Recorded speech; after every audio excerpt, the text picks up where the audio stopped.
మా Telangana TV news కి స్వాగతం.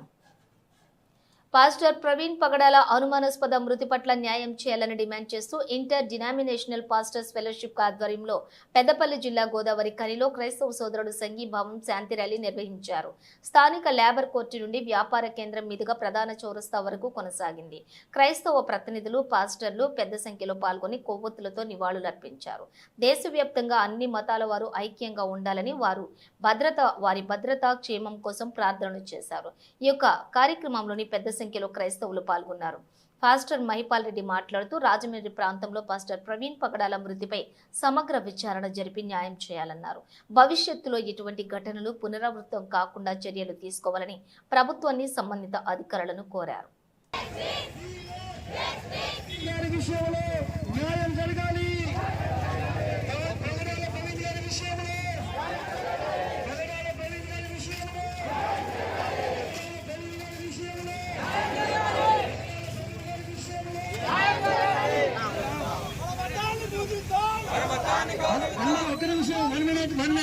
అందరూ అటువైపు వెళ్ళి ఇటువైపు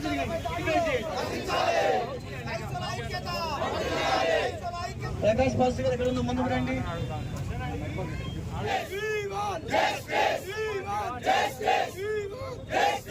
గీతాన్ని పాడదాం. యమునా గంగా ఉచ్చల జలధి తరంగా తవ శుభ నామే గాయే तव शुभ आशीष मागे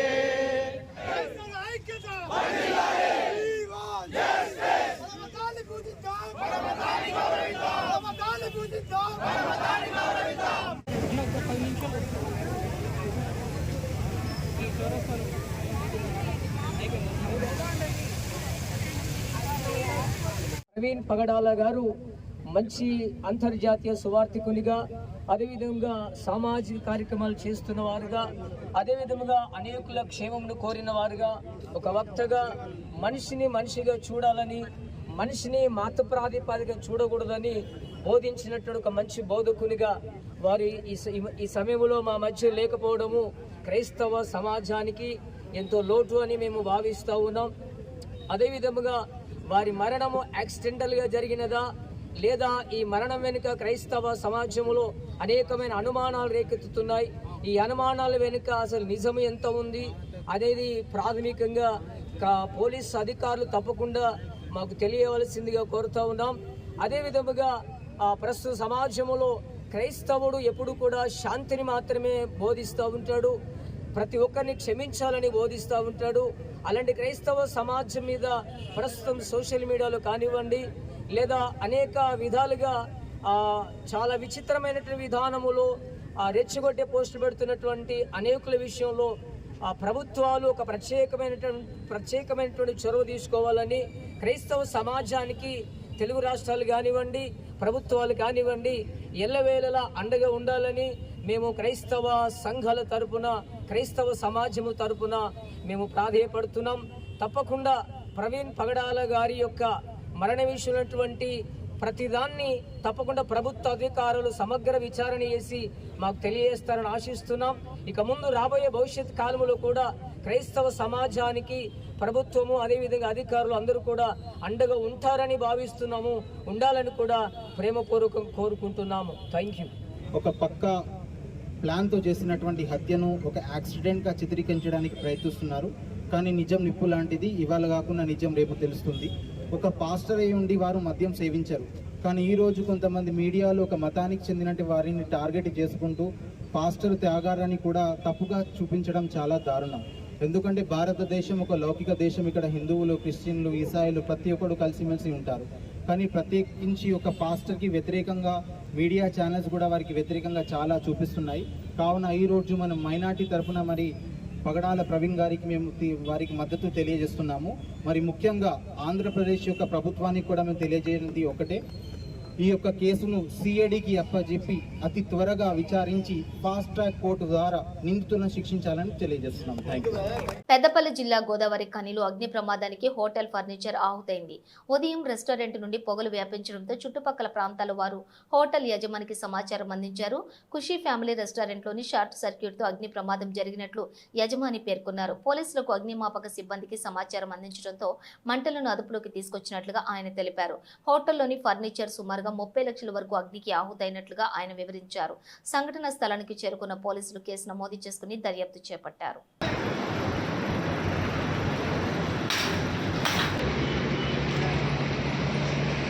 నెంబర్ ఎవరిది అని నెంబర్ విన్నారా?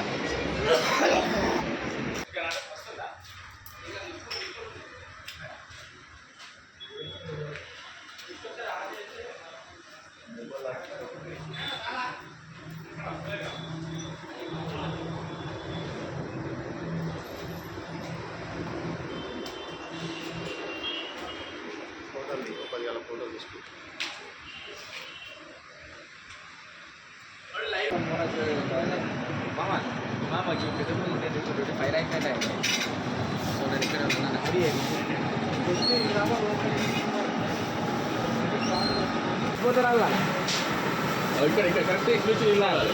ఇది భయ ఇట్లా తీసుకోవాలి.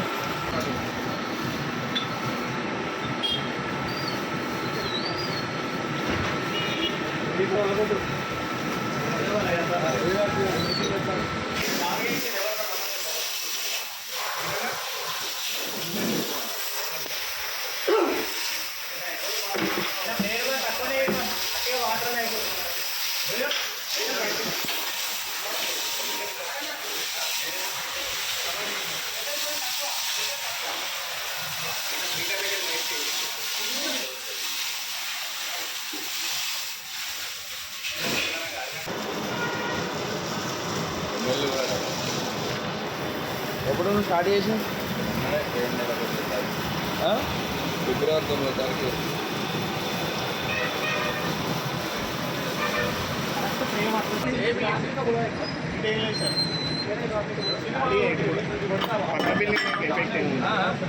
పక్క బిల్డింగ్లకు ఎఫెక్ట్ ఏమి ఉండదు సార్.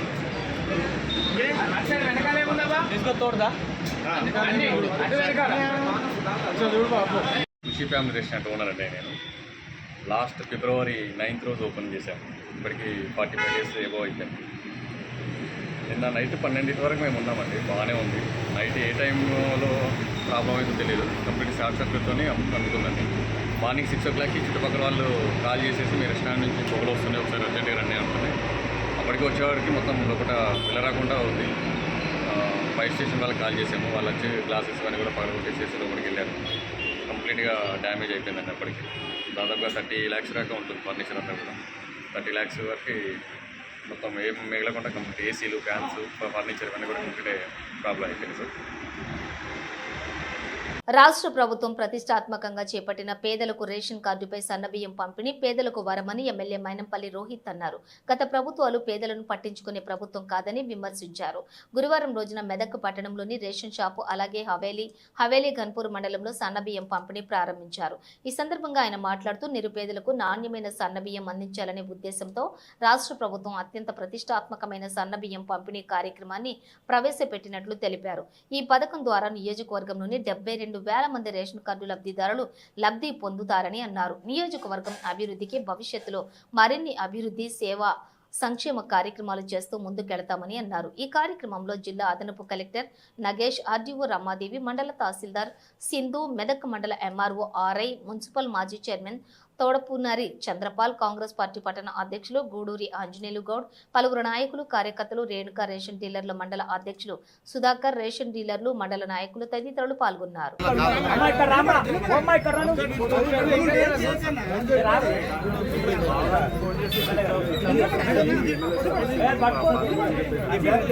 తెలంగాణ రాష్ట్ర ప్రభుత్వం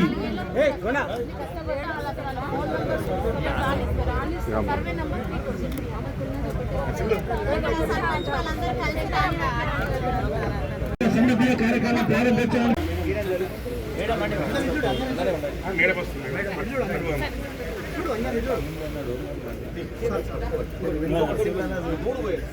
కొంచెం కాంటాక్ట్ అదే ఏమైంది సార్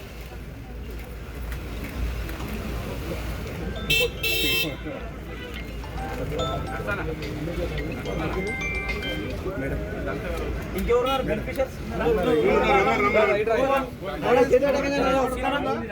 వారు ఇచ్చిన హామీ మేరకు అన్ని కార్యక్రమాలు కూడా మరి సక్సెస్ఫుల్గా చేయడం జరుగుతుంది. ఇందిరమ్మ ఇల్లు కావచ్చు, మరి ఆసరా కావచ్చు, భరోసా కావచ్చు, అదేవిధంగా గ్యాస్ పంపిణీ కావచ్చు, ఉచిత మహిళలకు ఉచిత బస్సు సౌకర్యం కావచ్చు, అవన్నీ కూడా కార్యక్రమాలు చేపట్టడం జరుగుతుంది. అందులో సంక్షేమంలో భాగంగా ఈరోజు మరి గౌరవ ముఖ్యమంత్రి గారు ప్రజలందరికీ కూడా రేషన్ కార్డు హోల్డర్లందరికీ కూడా సన్నబియ్యం ఇవ్వాలి, వారు కూడా మంచి ఆరోగ్యంగా ఉండాలని చెప్పేసి ఒక బృహత్తర కార్యక్రమాన్ని ఏర్పాటు చేయడం జరిగింది. అందులో భాగంగానే ఈరోజు మన మెదక్ టౌన్లో గౌరవనీయులు పెద్దలు మన స్థానిక శాసనసభ్యులు గారు డాక్టర్ రోహిత్ రావు గారు మరి ఈ కార్యక్రమం ఇచ్చేశారు. వారికి ముఖ్యంగా ఘనంగా నమస్కారం చేస్తున్నాను. అదేవిధంగా వేదికల నుంచిన ఆర్డీఓ గారు, తహసీల్దార్ గారు, మాజీ మున్సిపల్ చైర్పర్సన్స్, అదేవిధంగా ఇతర పెద్దలు, మరి కార్డుదారులు, మరియు ఇతర పట్టణ ప్రముఖులు, డీసీఎస్ఓ గారు, డిఎం గారు, అందరికీ కూడా నమస్కారాలు. మనకు తెలుసు రాష్ట్ర ప్రభుత్వం ఎన్నో గారికి, స్థానిక ఆర్డీఓ గారికి, ఎంఆర్ఓ గారికి, వేదిక మీద ఉన్నటువంటి మాజీ మున్సిపల్ చైర్మన్ గారికి, ఇతర ముఖ్య నాయకులకు, నా ముందున్నటువంటి నా ప్రింట్ అండ్ ఎలక్ట్రానిక్ మీడియా సోదరులకు, ఇతర అధికారులకు అందరూ కూడా పేరు పేరున నా హృదయపూర్వకంగా నమస్కారాలు తెలియజేసుకుంటా ఉన్నాను. మరి మీ అందరికీ తెలుసు, మన అందరు మంచిగా ఉండాలా, అందరు బాగుండాలా, మరి అందరు సన్నబియ్యం తినాలనే ఉద్దేశంతో ఇవాళ సన్నబియ్యం పథకం ప్రారంభించుకుంటా ఉన్నాం. మరి మనం గెలిచిన సంవత్సరం లోపలనే మరి బ్రహ్మాండంగా అభివృద్ధి సేవా సంక్షేమ కార్యక్రమాలు చేసుకుంటూ ముందుకు పోతా ఉన్నామని చెప్పి మీ అందరు కూడా తెలియజేసుకుంటా ఉన్నాను. మరి ఇవాళకి మరి మీ అందరు కూడా ఇంకొక శుభవార్త ఉన్నది. ఇవాళకి మనం చేసిన అభివృద్ధి కార్యక్రమాలు దాదాపు 1000 కోట్లకి చేరుకుంది అని చెప్పి తెలియజేసుకుంటా ఉన్నాం. అంటే మనం గెలిచిన సంవత్సరం లోపలనే దాదాపు 1000 కోట్లతోటి మరి బ్రహ్మాండం చెప్పి తెలియజేసుకుంటా ఉన్నాం. మరి ఈ సన్నబియ్యమే కాదు, మరి ఎక్కడ చూసినా కొత్త రోడ్లు, మన ఏడుపాయల అమ్మవారి ఆలయం అభివృద్ధి, మన మెదక్ చర్చ్ అభివృద్ధి, మరి మన మెదక్ చౌరస్తాల అభివృద్ధి, మన మెదక్ కిల్లా అభివృద్ధి, ఇవన్నీ కూడా మరి బ్రహ్మాండంగా మీ కళ్ళ ముందే అభివృద్ధి కనిపించే విధంగా మేము పనిచేస్తామని చెప్పి మీ అందరు కూడా ఇంకొకసారి పేరు పేరున మాటిస్తూ, మన పిల్లలు, మన భవిష్యత్ తరాలు మంచిగా విద్యావంతులై ఉన్నతమైన స్థానంకి పోయే విధంగా మరి బ్రహ్మాండంగా స్కూళ్ళు, కాలేజీలు కూడా మరి మన మెదక్ నియోజకవర్గంకి తెచ్చుకోవడం జరుగుతుంది అని చెప్పి మీ అందరు కూడా తెలియజేసుకుంటూ, మరి ఇదే కాదు బ్రహ్మాండంగా భవిష్యత్తులో అభివృద్ధి సేవా సంక్షేమ కార్యక్రమాలు అమలు చేసుకుంటూ మరి ముందుకు పోతామని చెప్పి మరి తెలియజేసుకుంటూ, మరి ఇప్పటి వరకు మన మెదక్ టౌన్కి దాదాపు 82 కోట్లతోటి మరి చర్చు, ఏడుపాయల అమ్మవారు కాకుండా చెప్తా ఉన్నాను, 82 కోట్లతోటి మరి అభివృద్ధి సేవా సంక్షేమ కార్యక్రమాలు మంజూరు చేపించుకోవడం జరిగింది. అతి తొందరలో అవన్నీ కూడా పూర్తి చేసి అభివృద్ధి మీ కళ్ళ ముందు కనిపించే విధంగా మేము పనిచేస్తామని చెప్పి మీ అందరు కూడా ఇంకొకసారి పేరు పేరున మాటిస్తూ ధన్యవాదాలు తెలియజేసుకుంటూ ముగిస్తా ఉన్నాం. Thank you. జై కాంగ్రెస్. మా తెలంగాణ టీవీ న్యూస్ కి స్వాగతం.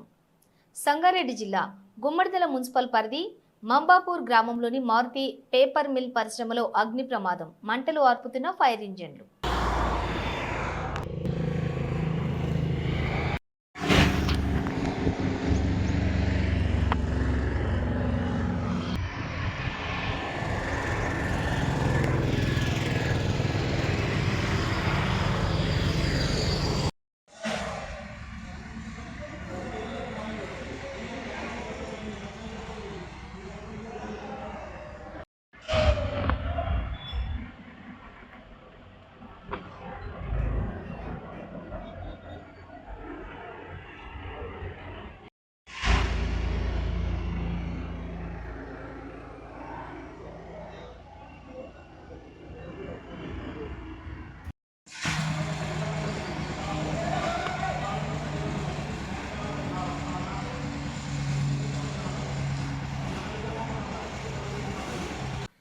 డీటెయిల్స్ చూస్తే కేంద్ర రాష్ట్ర ప్రభుత్వాలు సింగరేణి మడుగడను మసకబారేలా కుట్రలు చేస్తున్నాయని, గుర్తింపు ప్రాతినిధ్య సంఘాలు పైరవీలకే పరిమితమయ్యాయని తెలంగాణ బొగ్గుగని కార్మిక సంఘం అధ్యక్షులు మిర్యాల రాజిరెడ్డి ఆగ్రహాన్ని వ్యక్తం చేశారు. పెద్దపల్లి జిల్లా గోదావరి ఖనిలో కేంద్ర కార్యవర్గ సమావేశంలో ఆయన పాల్గొన్నారు. ఎన్నికల ముందు కాంగ్రెస్ పార్టీ సింగరేణి కార్మికులకు అలవికాని హామీలు ఇచ్చి అధికారంలోకి రాగానే విస్మరించిందన్నారు. తెలంగాణలో బొగ్గు బ్లాక్ల వేలానికి కార్మిక వర్గం వ్యతిరేకమని, వేలానికి సంబంధం లేకుండా సింగరేణి సంస్థకు బొగ్గు బ్లాక్లను అప్పచెప్పాలని ఆయన డిమాండ్ చేశారు. ఇక సింగరేణి కార్మికులకు మెరుగైన వైద్యం అందించాలని, రెఫరల్ పేరుతో ప్రైవేట్ ఆసుపత్రులకు ఏడాదికి 200 కోట్లు చెల్లిస్తున్నారని ఆయన ఆరోపించారు. కార్మికుల క్వార్టర్లకు మంచినీటి సౌకర్యం కల్పించాలని, కొత్త ఉద్యోగాలతో పాటు ప్రభుత్వ సంస్థలకు చెల్లించాల్సిన బకాయిలు తదితర అంశాలపై కేంద్ర కార్యవర్గ సమావేశంలో తీర్మానం చేసినట్లు రాజిరెడ్డి వివరించారు.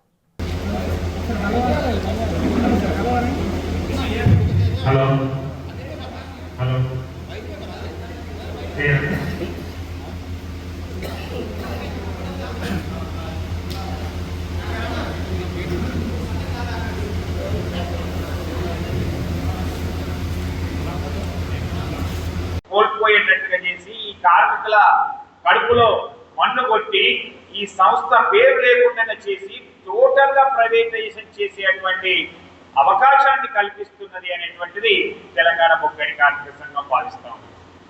ఎందుకంటే ఈరోజు వేలంలోకి నువ్వు వెళ్ళినప్పుడు సరే నీకు రాయల్టీ కట్టే విషయంలో తగ్గుతుంది కావచ్చు కొంతమేరకు, కానీ నువ్వు వేలంలోకి వెళ్ళి వేలంలో పాల్గొన్న తర్వాత నీకు ఆ బొగ్గు బ్లాక్ రాకపోతే నువ్వు ప్రైవేటు వారికి సహకరించినట్టే యాజమాన్యంతో పాటుగా ఈరోజు తెలంగాణ ప్రభుత్వం కూడా సహకరించి కోల్ బ్లాక్ తీయడానికి ఆహ్వానం పలకడమే అర్థమవుతుంది.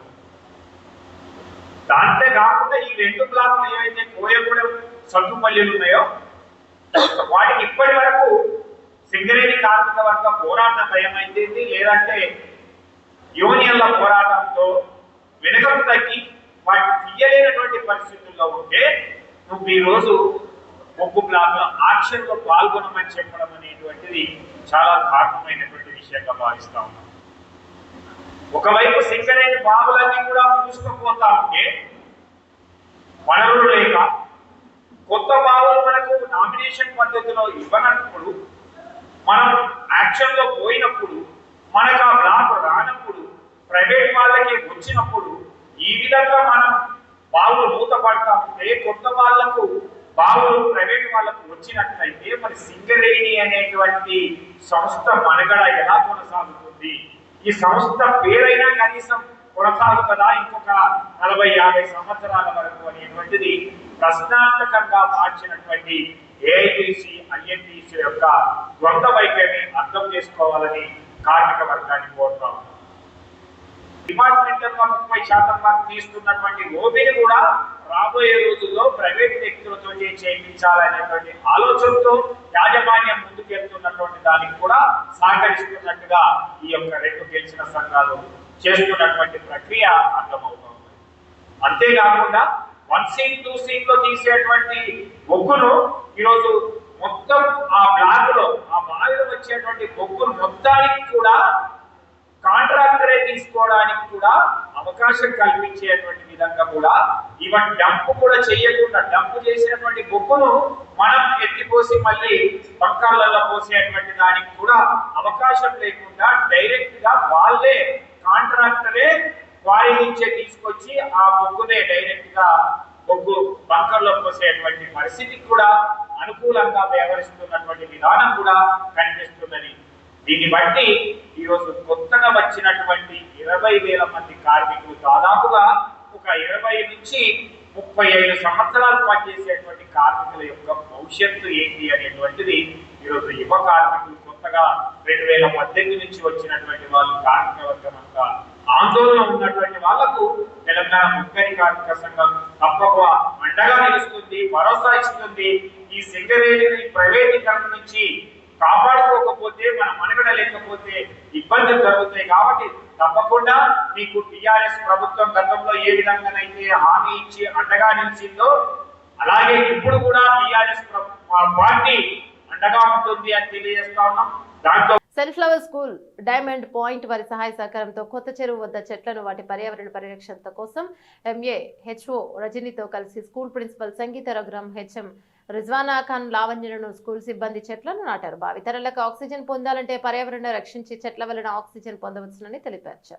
ఈ కార్యక్రమంలో ఎస్ఎఫ్ఏలు వెంకటేష్లు, మహేందర్, స్థానికులు సురేందర్ రెడ్డి తదితరులు పాల్గొన్నారు.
Yeah.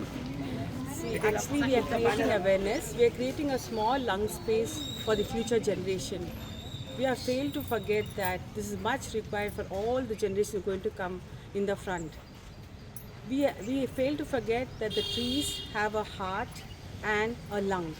We teach in our schools about germination, pollination, fruits, flowers, everything.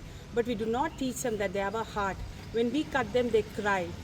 And they have a lung, they give us oxygen. We do not see all these things. In fact, we spend billions of rupees to go to space and see, like, is there a life or is there water? When we have here water and life, we don't take care of this. So it's high time we all wake up and we start saving our Mother Earth. The echoes of the earth is heard through earthquakes, floods, wildfires. All is nothing but her cry. She's actually asking for help and asking us to save her, which we do not hear. In fact, we say that there's an earthquake, there's a volcano. Why is it happening? We are ruthless to her, so she's hitting back at us. There's nothing but save the earth before it's too late. It's a beautiful planet where we all coexist along with the creatures, but we don't think of that. It's high time we work towards the betterment of a green planet. Thank you. Gummadidala toll gate సమీపంలో గంజాయి విక్రయిస్తున్న వ్యక్తి భూపేందర్ కుమార్ శర్మను అదుపులోకి తీసుకున్న గుమ్మడిదల పోలీసులు kilo గంజాయితో పాటు నాటు తుపాకీతో దొరికిన బీహార్ రాష్ట్రానికి చెందిన భూపేందర్ కుమార్ శర్మ విచారణ చేశాక పూర్తి వివరాలు వెల్లడిస్తామని తెలిపిన పోలీసులు.